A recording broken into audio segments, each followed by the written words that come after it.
All right. No, I haven't made a video in a couple weeks, but it's been crazy. Uh, Between the holidays and everything, there's been a lot of work to be done, and I haven't had a chance to do anything. But I'm here with the Massey Ferguson, and the water pump decided not to be a water pump anymore. So I'll show you that right there.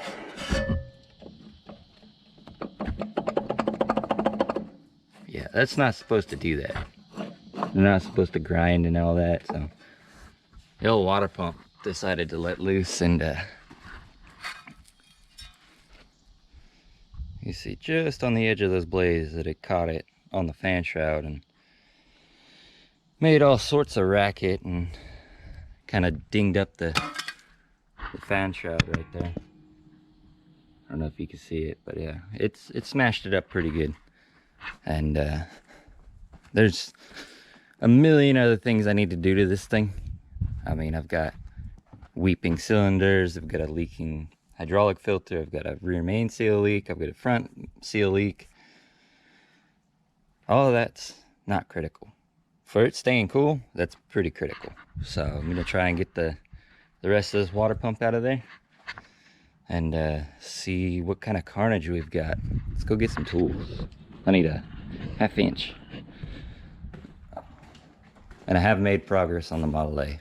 I just haven't made an update video just yet.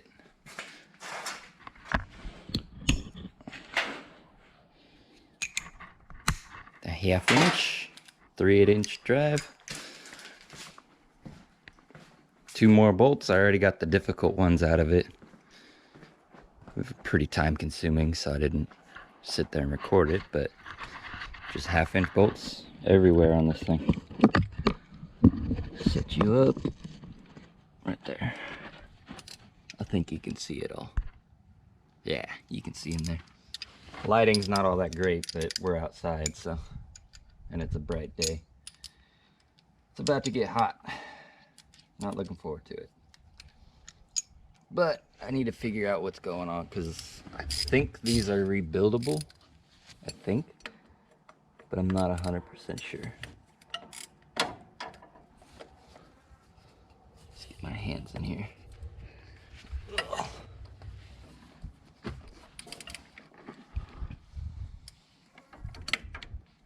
Oh, come on.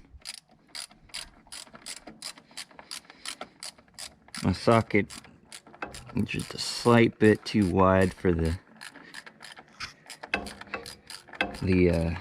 width of this pulley, and this pulley can come off, but it's probably the original water pump, and there's no telling how long it's been pressed onto the shaft. So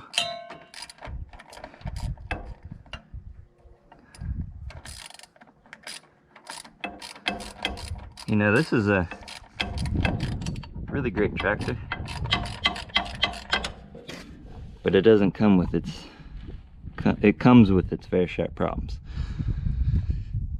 I've had to do a lot of work to it to get it up and running, but it wasn't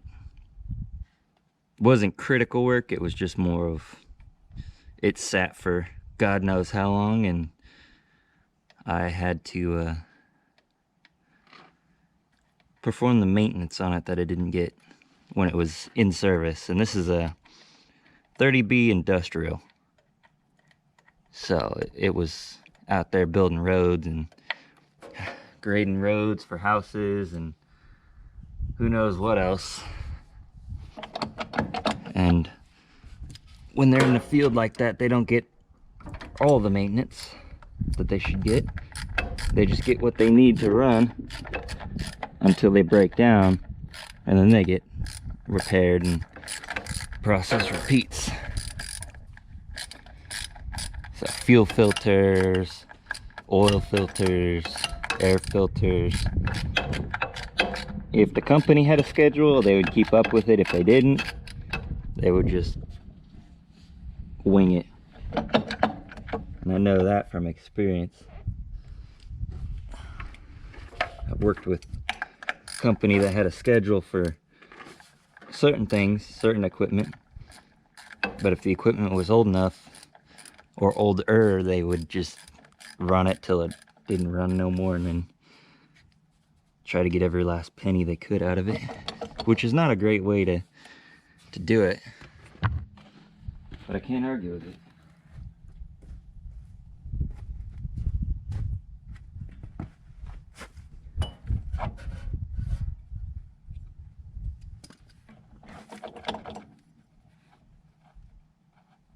Just gotta unthread these last two bolts and this thing should just slide right off. Come on, hands. Work. Why you no work?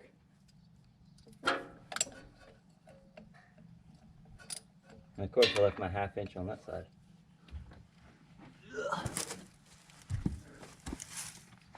You're sitting on it. Let me move it. Thank you.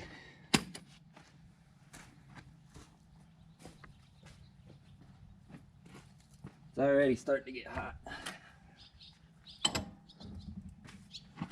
All right.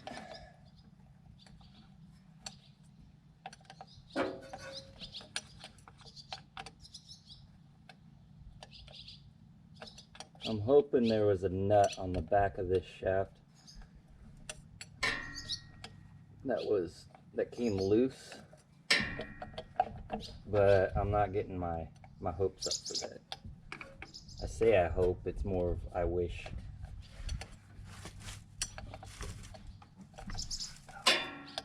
It's held on by like 2 threads. Come on. You're not even moving. Why you no come off? Oh, for heaven's sake.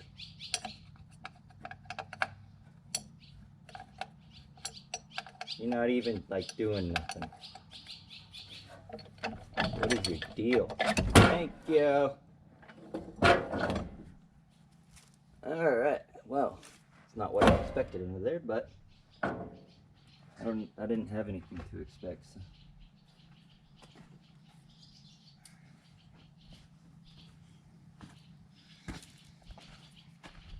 Alright, so this is the old water pump.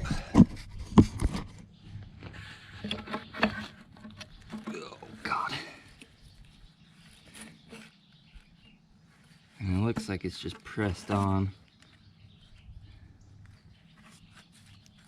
I'm gonna go grab my hammer pliers.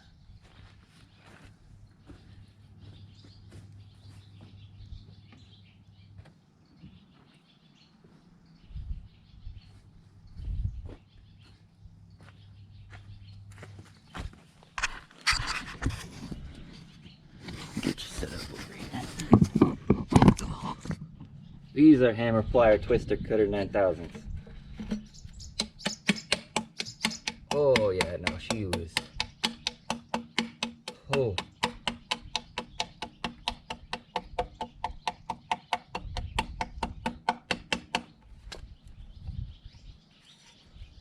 Yeah, that's not. That's the gasket, but that's it's not a good sign. She pressed right up against that thing.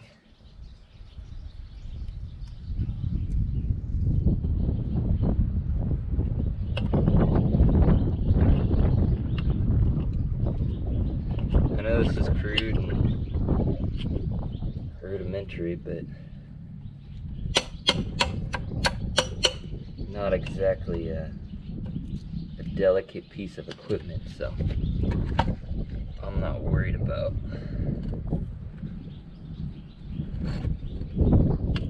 this gasket, because it's just a solid piece of gasket that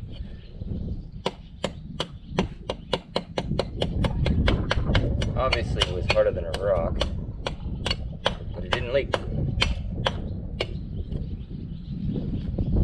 Did not leak.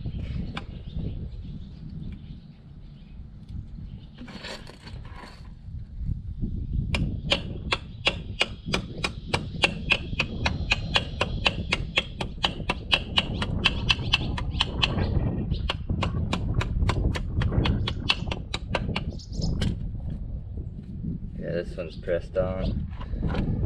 Oh, that sucks. There's no hope for it.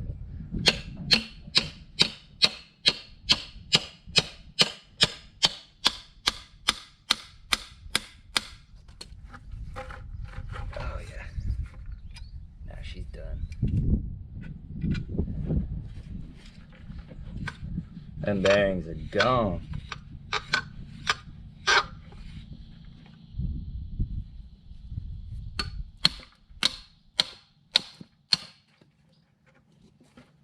And I don't have any hope of getting that stupid pulley off either. Without a press. Yeah. So what I think happened was the impeller back here slid back, allowed this to wobble and occasionally strike the fan shroud, and it hit it hard enough that it slammed this thing down and caused the impeller to pop off. Because I was able to just smack it on there and it actually tightened up, but the bearings are shot like toast. So new water pump time, unfortunately, but if that's what it takes to get this running, it's not a bad thing, not a bad deal. Tractor's been good. And I can fire it up. Can't run it long, obviously no coolant, but I can scoot her around if I need to get her out of the way.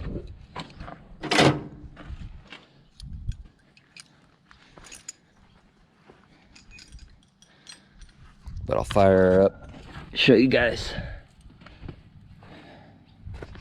what this thing sounds like now. It's a great tractor. I paid $1,500 for it. So with a tractor like this, this is your on-off, and this is just power on, power off.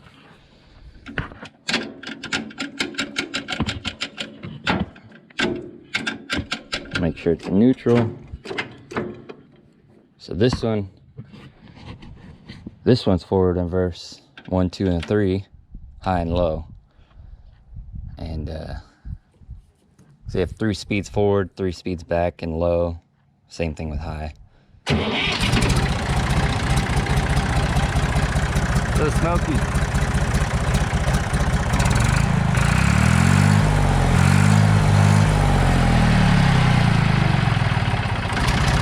And you just boop, and that's it.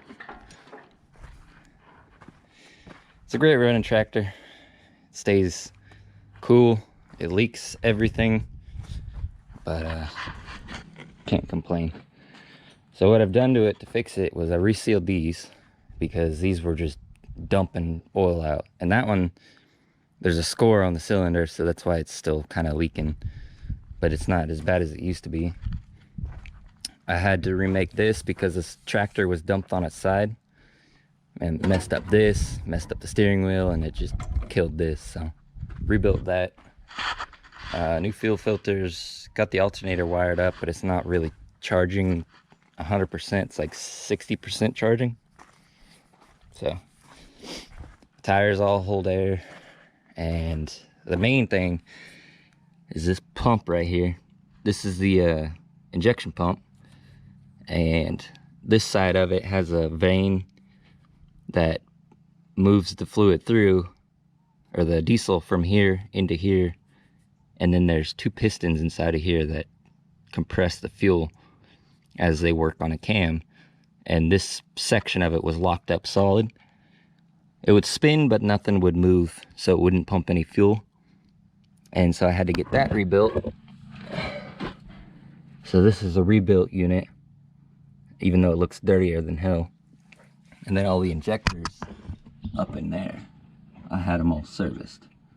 So the engine itself is like brand new, it sounds like, because when it gets down to like 20 degrees out here, this thing will fire up without even there's no glow plugs, no heater, no nothing. So it just pops right off. So I know the engine is in great shape, so I want to keep it that way, and that's why when this water pump decided it was not going to water pump anymore, I immediately parked it because I don't want to hurt the headliner, the cylinder liners, the head gasket, none of that. I don't want to cause more work for myself than I need to. And then give you an update on the Model A. This is where we're at right now. Mock-up of the cab. Got it sitting on the ground. This is going on it, but I gotta clean it up because it's got some boogers all over it. But the hoods, they're not quite lined up. They've been sitting kind of tweaked, so I gotta straighten them out. And this is the frame. I got it centered, squared. Got the center support for the cab. And I got those braced so that the thing doesn't twist. I gotta weld it all in, clean it up, plate it, do all that fun stuff. And then we could set this in there, find out where we want it to sit, and go from there. But I still have not found anything on this old axle. So if anybody could help me out with this, that would be humongous. But basically, it's unique in its own right. Thrust bearing up here, shaft, the kingpin slides up into it. And you have clamps for, or I should say, machined areas for like a radius arm setup. And then this is, let me get you guys facing the right way. That is one of the part numbers.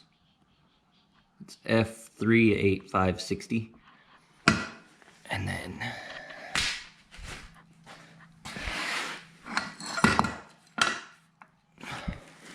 oh, we just found another one.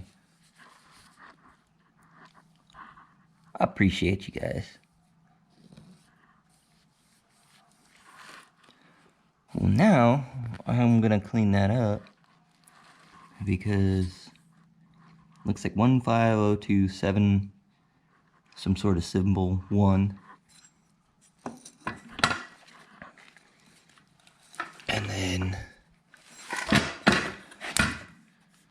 I don't see it on that one, but there is a part number for the spindle. But the spindle itself is very similar to an 8/8 style of flange, but it's just slightly narrower. Oh, look at that. There's another number. Man, y'all are just like on fire. Okay, well, I have more stuff to research now. That is good. Appreciate you guys. Just had to tell me I was stupid and actually look at it harder. Okay, well, there's hope now. I got 2 extra part numbers, so we'll see. And once I get the Model A rolling, I'm gonna get back to this. I'm gonna get this rolling, because really all I need to get it rolling is get my spring perches in here, figure out where I want it, because this is kind of where I want the ride height to be, because it gives me plenty of up travel, and so I'd try to aim for this. Might have to scoot those into the frame, give myself a little bit more steering radius and a little more triangulation. And then I need to figure out this upper link. The upper link, I want it to keep my caster where it is right now, because where it is right now is like 7 degrees, and that's where I want it to stay through the suspension cycle. And then I'll keep my pinion angle the same so it doesn't do all this weird crazy angles. And that's why I didn't go with the radius arms. I went with 3-link. I was going for a 4-link, but this frame design doesn't really accommodate that, so doing what I can. And my separation on the upper and lower links is sufficient for 40-inch tires. I have 37s for it right now, but it's going to be geared and set up for 40-inch tires. So this thing's going to be fun. And I get this rolling, that'll boost my confidence or I guess you can say confidence, but a little bit of info on it. This is the factory clutch master cylinder and the factory line, and I did this just to see how well it would fit, and it actually fits pretty good. And so once I get this line actually on the right side and tuck it down in, this angle is not as insane, so it actually fits really nice. Sits right next to my booster for my master, and then I'll have plenty of clearance for my valve cover, because my heads are going to sit about here, valve cover is going to be about there, so I'm not terribly close to it. But one thing I got to do is, you can see the crown right here on this China rail. The intake's gonna, or the head's gonna contact this, so I need to cut this section out right there, all through here, and plate it so it's more flat, and then come out around here so that I get room for my head, because I want my engine to sit there, because it helps with my drive line angles and everything. Keeps it from being too short up front, and keeps it from being too long for the rear, and it helps everything out. So that added work's worth it. Then we got to pull the Dana 60 out, roll that 10.5 under there, and get cracking on that, because this is going to remain leaf springs for now, because I don't want to add another 4-link onto it just yet. But yeah, that's pretty much the update I got for y'all. We'll get back on the 29 Model A here in a little bit. I got some maintenance work to do on family cars and father-in-law's truck, so a lot of work to do. Take it easy and stay safe out there.